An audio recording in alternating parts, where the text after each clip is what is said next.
اینجا رو زدن، اینجا رو هم زدن، این لویزانم زدن، پشتم زدن، پشت لویزانم زدن.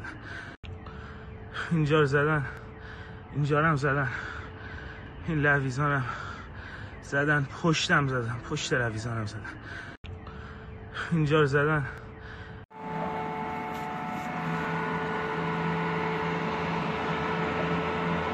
امید نیاوران الان صدای انفجار اومد.